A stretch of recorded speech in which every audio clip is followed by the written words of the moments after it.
What's up guys, and welcome back to another episode of Career Mode. This is episode number 53 and we're starting today's stuff with the second leg of our Europa League last 16 tie against the Swiss side BSC Young Boys, and after our big 3-0 victory in Switzerland. There's one foot in the quarterfinal. The job is all but done. So heading into the game, you see my lineup there. There were a couple of strong starters out there, including the club captain Ivan Toney, but for the most part, I felt very confident we were going to make it through. Out a trip to Goodison on the weekend, a massive game there, as it's so congested in the race to the Champions League right now. Yeah, I felt as though I could rest a lot of my team and make it through. What I didn't expect was this: 4 minutes into the game, a penalty awarded for a trip on Ivan Toney. Was it a penalty? I mean, no, I don't think so. Personally speaking, I didn't think that was a spot kick. Maybe a bit of a slight nudge from behind, but really, I think Toney just mishit the ball. So because of that, I Panenka chipped the penalty down the middle, and I scored from it as well. Yeah, in my old versions of Career Mode, for those that have been watching me for this long, then, well, thank you so much, man. You know how much I appreciate and love you very much. I used to chip the penalties. When I thought they were debatable, or if I thought they were the wrong decision, I would chip them down the middle, just to give the goalkeeper the easiest chance of saving them. Sometimes they go in, sometimes they don't. This one does go in, and Ivan Toney gets another. Yeah, very fortunate penalty there, but to be honest, it really wasn't going to matter. Young Boys needed 3 on the night at the very least, and whilst Grady Diangana, the former baggy, now playing for Young Boys, would make it 1-1 and level right before the break, the fact of the matter is they didn't really cause me that many problems during the game whatsoever. I felt it was quite a routine and controlled draw, if you will, because we got the job done 7 days before in Switzerland. So there we go. We are into the Europa League quarterfinals. You see some big boys left in, including Paris Saint-Germain and Barcelona, as we go into the last day of the Europa League. Whereas we see the match rescheduled emails, we'd see the draw for the quarterfinals of our very first European competition. And as you can see, Brentford have got... It's Fiorentina in the last 8. So Nice versus Lille in an all-French affair, Leverkusen versus PSG, Barca versus Roma, and Fiorentina, one of 2 Italian sides remaining in the Europa League quarterfinal. They're in a good season as well in the Serie A right now. They're in 5th place, knocking on the door for a Champions League spot, and we're going to Tuscany, baby. The first leg in Florence coming next month in April. Fiorentina in the last day of the Europa League. Now, when that tie was drawn, I was thinking, Now, I'll be totally honest, oftentimes when a tie is drawn, I'm like, yeah, I'm favourite. I'm definitely going to be the favourites here. And then there are some ties where I'm like, well, we're going out. But then there are some ties like that one where I'm like, I generally don't know who's favourites there. I really don't, because again, Fiorentina doing really, really well. They've got some very good players indeed. I think that's going to be a really even tie there. Certainly nowhere near as routine as the previous tie against Young Boys. I think that could be a very tricky test indeed, especially away in Italy. The question I think will be for us is what's our form going to be like before the game in Florence in the first leg? Well, for the second game of today's episode, Everton away, Goodison Park against Rafa Benitez's side, on a great unbeaten run, over double digits now, taking on the Toffees. 8 minutes in, we were 2-0 down. Yeah, when you talk about worst possible starts, this was it. Correa and Turan making it 2-0 to the Toffees early, and I just had not got out of the blocks whatsoever. And I talk about it, those European hangovers, they're as much of a mental thing as they are physical as well.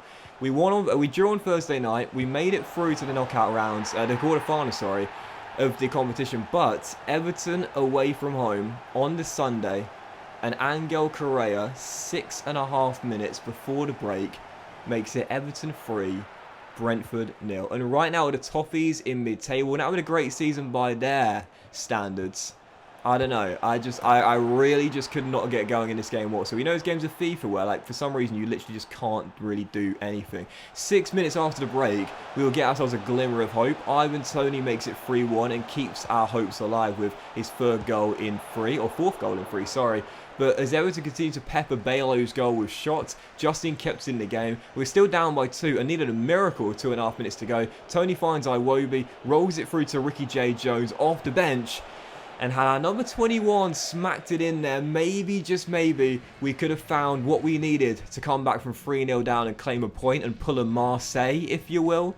But in the end, 3-1, the final score, and there it is. A very frustrating game at Goodison. I put myself in a hole, and the fact of the matter is you can't do that against the AI on Ultimate. You simply can't. You know, this is the hardest difficulty in the game. You can't put yourself 3-0 down and expect to claim something from it. We lose, our unbeaten run goes not the way we wanted to close out March, dropped to 4th place in the table, and we're now only 1 point clear of the Red Devils and Wolves in 5th and 6th. The advantage is we have games in hand on both, 1 on Solskjaer's side and 2 on Bruno Leisure's side. However, we don't need games in hand. We need wins and we need points. Big loss there against Everton. And as we come into the business end of the season, I'm just starting to wonder, can I handle the pressure? Well, following that big loss there at Everton, I thought, okay, I need a distraction. I need something positive. So in the academy right now, we've got a couple of really good players, including this guy, Theo Fernandinho Chambers. Gave him a pro deal. And as you can see, as we were expecting, with 90 to 94 potential, which wasn't dropping, he's got the potential to be special. 75 stamina, 74 jumping, great defensive stats, 4-star now. And it's 6'2" as well.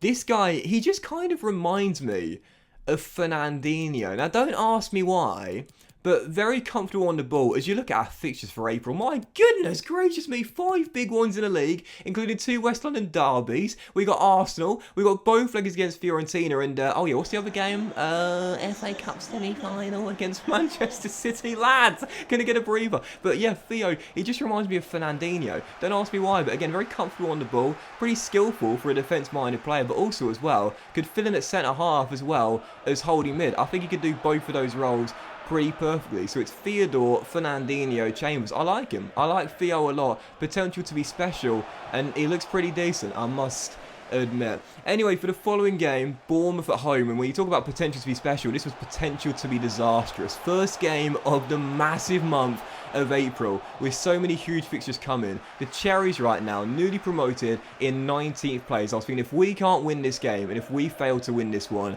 are we starting to think, am I going to bottle this? Am I going to choke this? Am I going to throw away a place in the semi-finals of the Europa League and a top 4 finish in the Premier League as well? Well, looking back on the season, that EFL Cup trophy will count for very little if that turns out to be the case. So taking on Bournemouth here, needed to return to winning ways at home, and after peppering Mark Travers' goal with shots all half long, he stood up to every single one, made a couple of great saves, but right before the break, oh yeah, Brian Mbeumo, 6th for this season, not quite as good as his amazing breakout year last year, if you will, but even so, still a reliable source of goals and creativity when he needs to be. Makes it 1-0, and in the second half, I kind of like used up all my chances in the first half, if you know what I mean. I sort of ran out of gas, didn't really get any more opportunities. However, with 8 minutes to go after playing a high press, win the ball back quickly, Roberto Gutierrez goes through 1-on-1, and that would wrap it up. I'll be honest, you know, the longer the game was going on in the first half, I was thinking we might bottle this here. I can see Bournemouth nicking this 1-0 late on, but in the end we did win it comfortably. Minute and a half to go,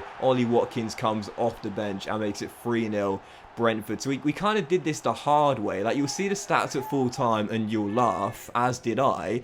But I wouldn't have been laughing. I would have been crying how we not won this game. We absolutely dominated with 16 shots with an XG of 6.2.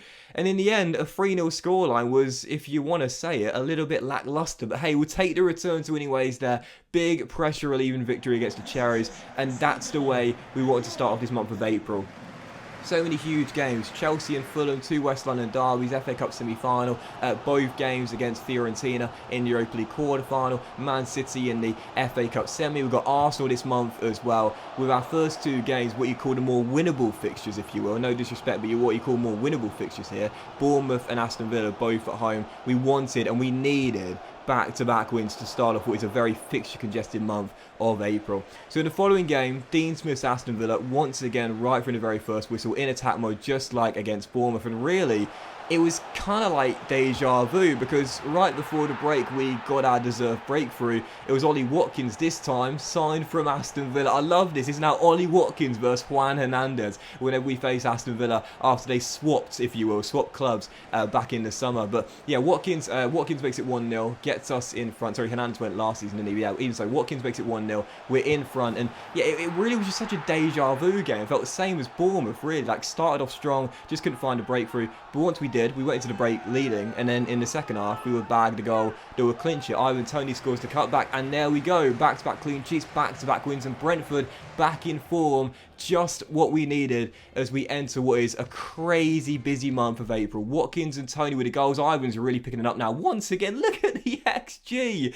6.0, but listen, I'll take the wins. Our goal difference still remains the same.